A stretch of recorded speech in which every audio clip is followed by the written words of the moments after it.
तक नाजरीन बात हो रही थी किसान के मसाइल और उसकी गंदम की ख़रीदारी और फ़रोख्त पर मुश्किलात की, तो हमारे साथ हाफिजाबाद में प्रोग्रेसिव फार्मर और आम फार्मर यहाँ पर मौजूद हैं।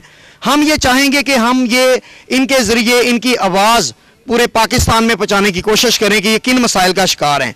जनाब का नाम? जनाब मेरा नाम अफजल हुसैन तारड़ है जी। अफजल हुसैन तारड़ साहब हमारे पास मौजूद हैं, यहाँ के MNA साहब हैं, और हम चाहेंगे कि हम इनसे पूछें कि हमारा ज़िम्मेदार जो है किन किन मसाइल का शिकार है और उसकी मनसूबाबंदी क्यों नहीं की जा रही उसकी मुश्किलात को हल करने की। हकीकत ये है कि ज़िम्मेदार को अगर ये इंश्योर कर दिया जाए कि आपके तमाम फसल जो है वो हम ख़रीदेंगे, तो ये चीज़ जो है फिर उनके लिए एक बहुत बड़ी मोटिवेशन है। ये उनके लिए एक सब्र बन जाता है, इत्मीनान की बात हो जाती है। जब ये कहा जाता है कि हमारा टारगेट पूरा हो गया तो शायद उसके बाद हम ना ख़रीदें, तो ये एक मिडल जो दरमियाना रास्ता है वो निकल आता है। तो हमारा आज का यहाँ हाज़िर होने का MD पास्को के साथ यही था कि आप ग्रोअर से ख़रीदें, इसमें कमीशन एजेंट या मिडल मैन ना आए। तो उन्होंने हमारे साथ ये वादा किया है कि हम इंशाअल्लाह ताला ग्रोअर को ही ये चांस देंगे और अपना टारगेट ग्रोअर से ही पूरा करेंगे। देखिए अभी तारड़ साहब बहुत सारे ज़िम्मेदार बात कर रहे थे यहाँ पर कि जो आम ज़िम्मेदार है उसको तो फ़र्द के लिस्टों में उनका नाम ही नहीं आ रहा, और जो टोकन सिस्टम शुरू किया गया है उस टोकन सिस्टम में ज़िम्मेदार का नाम नहीं निकल रहा, बल्कि मिडल मैन और स्टॉक होल्डर और जो आड़ती हैं उनके नाम निकल रहे हैं, और पास्को के लोग उनसे मिली भुगत के साथ उनके नाम निकाल रहे हैं। ये क्या आप इसके बारे में क्या कहते हैं? मैं तो हकीकत में ये जो टोकन सिस्टम राइज हुआ है इसकी शिकायत मेरे पास नहीं आई, और मैं यहाँ भी ज़रा देर से आया हूँ। मेरे ख्याल में ये पिछले साल भी रहा है, और पिछले साल भी गंदम का यही एक प्रॉब्लम थी कि इसकी परचेज़ की जाए। तो पिछले साल भी ये काफ़ी इफ़ेक्टिव रहा है। मेरे ख्याल में अगर इसे सही तरीके से किया जाए तो ये बेहतर है, बजाय एक ग्रोअर जो है वो गंदम लेकर आ जाए और गंदम उस पास्को के मरकज़ पर इतनी आ जाए कि वहाँ की लेबर उसे शिफ्ट ना कर सके। तो ये ज़िम्मेदार के लिए भी प्रॉब्लम बनेगा और पास्को के लिए भी प्रॉब्लम बनेगा। और साहब ये क्या जुल्म है कि वहाँ पर 1,500-2,000 बंदे जमा करके 15 बंदों के टोकन निकाल के सारा दिन ज़िम्मेदार का ज़ाया करके उन्हें वापस भेज दिया जाता है।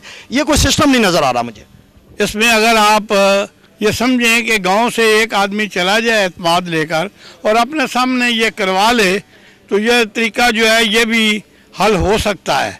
लेकिन हम में इनफरादियत जो है और इनफरादी जो नफ़ा है वो बिल्कुल आगे आ गया है। हम किसी पर एतमाद नहीं करते। अगर यही कहें कि एक आदमी गांव से चला जाए और वहाँ से वो कुरानदाजी करवा ले, तो ये मसला जो है ये हल हो सकता। बाकी लोग ट्रस्ट नहीं करते उन पर कि वो एक जो बंदा जाएगा कहीं अपना ही नाम ना डलवा ले या अपने रिश्तेदारों का नाम ना डलवा ले। अच्छा, ये तारड़ साहब आप हमारे दरमियान में मौजूद हैं, ये बताइए कि ये गंदम की ख़रीदारी में आड़तीये के चुंगल से क्यों, और उससे आड़तीये और पटवारी के चुंगल से क्यों नहीं निकल सकते? क्यों नहीं निकल पा रहे हम इन दोनों के चुंगल से? बात यह है कि कई जो ज़िम्मेदार हैं उन्होंने गंदम के जो अखराजात हैं वो आड़ती से लेते हैं, और आड़ती जो है वो उनको फीड करता है 6 महीने। तो वो बाउंड हो जाते हैं उनको गंदम देने के लिए, क्योंकि उन्होंने उससे अपना वो मुफाद जो है वो हासिल करना होता है। तो वो अपने इस गंदम बेचने के लिए वहाँ जाते हैं, तो वो ज़रूर उसका भाव जो है वो 100 रुपये कम लगाता है। जब गवर्नमेंट ने पॉलिसी बना ली है कि पटवारी लिस्टें बनाई, पटवारी वहाँ बदनीति करता है। मेरे पास ऐसे कई शिकायतें हैं कि एक मालिक या आदमी गाँव में नहीं होता, उसका उधर 50 एकड़ 100 एकड़ डाल के उसको बारदाना फिर मिडलमैन को मिलता है। मिडलमैन को मिलता है। जो कल कुरानदाजी हुई है जिसमें आज भी तकसीम होना है, तो वो आज भी मैं सबूत से कहूँगा कि उसमें बिल्कुल मिडलमैन का निकला है। जी।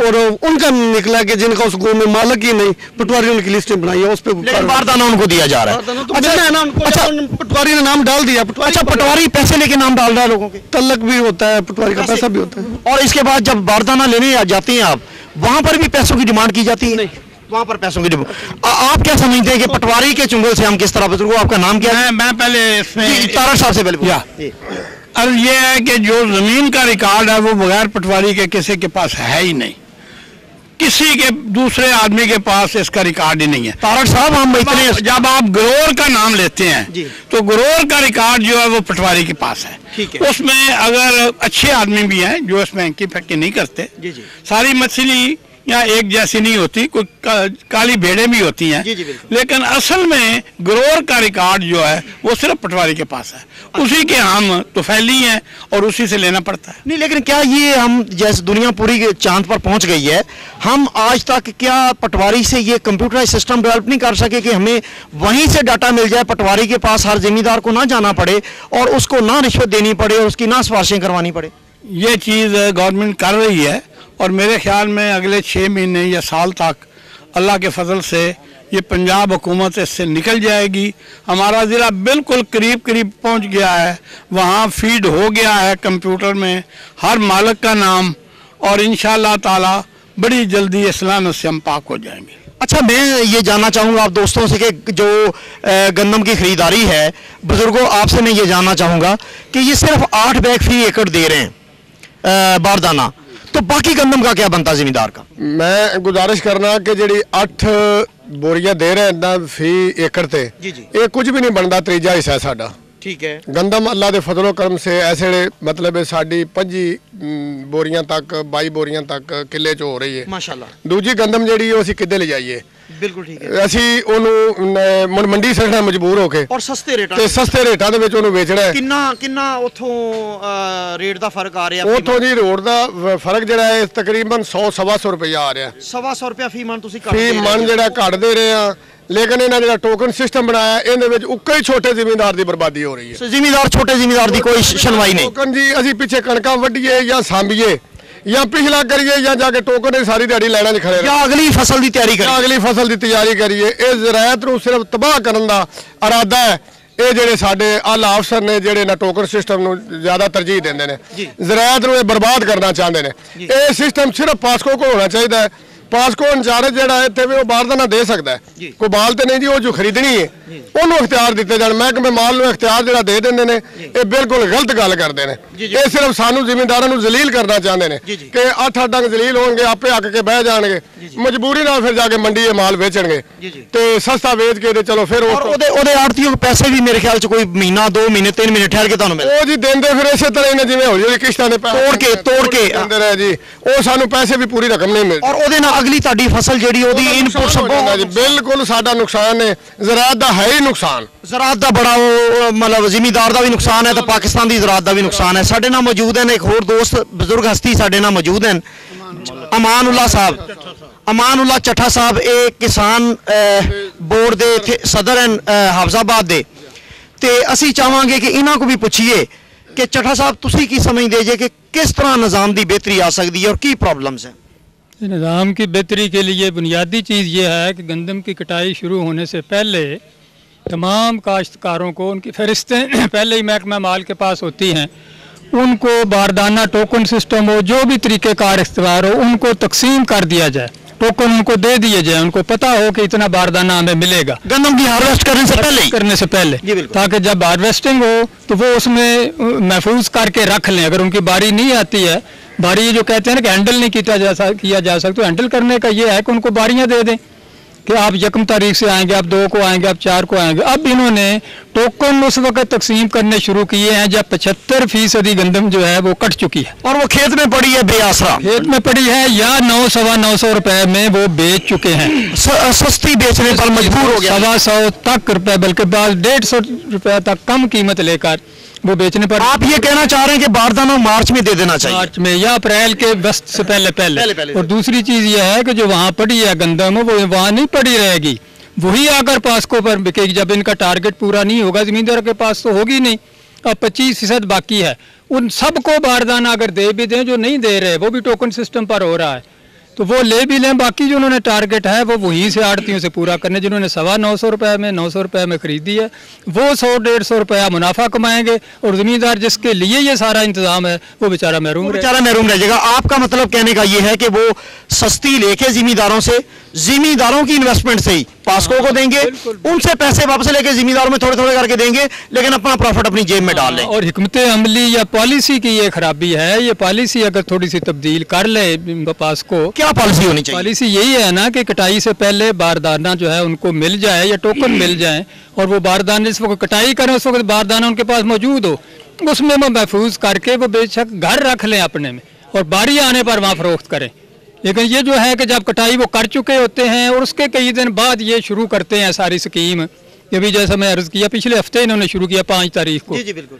तो उस वक्त तो जो कट चुकी है गंदम वो कहाँ इनसे इस्तेफादा करेंगे। अच्छा, ये कहते हैं कि 10% मॉइस्चर जो है वो अगर नहीं होगा तो उसमें गंदम में फिर कटौती हम करेंगे, तो क्या ये एक टोका नहीं पकड़ा दिया इन्होंने अपने मुलाजमों के हाथों में कि वो कटौती करके वो जिमींदार का मजीद नुकसान करें? बिल्कुल ये पकड़ा दिया है, लेकिन ये अर्ली जो है ना ये खरीद इसलिए नहीं करते कि उस वक्त मॉइस्चर है।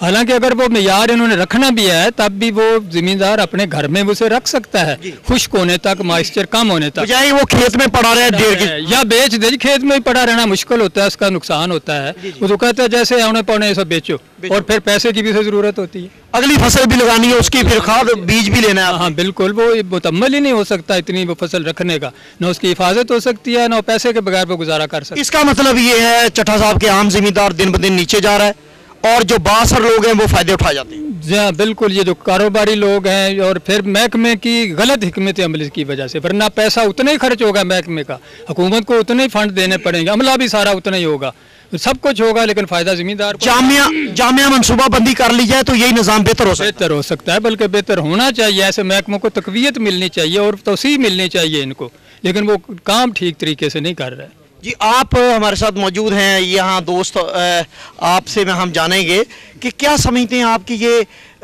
इस तरह पाकिस्तान की ज़राअत जो है वो परवान चढ़ सकती है, खुशहाल हो सकती है, या इस तरह ज़मींदार दिन ब दिन पीछे की तरफ जाएगा? नहीं जी, हुकूमतें ही परवान चढ़ेंगी, ज़मींदार तो पीछे जाएगा।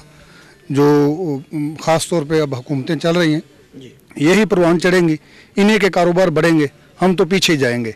16% टैक्स दे रहे हैं, ठीक है ना जी, और इतनी मेहनत करके बामुश्किल बिजली नहीं है, पता नहीं किस तरीके से हमने ये फसल को तैयार किया है, और जब ये बेचने का वक्त आया तो हम फकीरों की तरह इनके दर पे फिर रहे हैं। जी बिल्कुल, अपना टाइम और फसल और सारा कुछ। पास्को पॉलिसी पे तो मैं बिल्कुल मुतफिक नहीं हूँ, क्योंकि करोड़ों नहीं अरबों रुपए का बारदाना लेते हैं और ज़ाया कर देते हैं, और उसमें से अरबों रुपए करप्शन भी होती है, अरबों रुपए करप्शन भी होती है।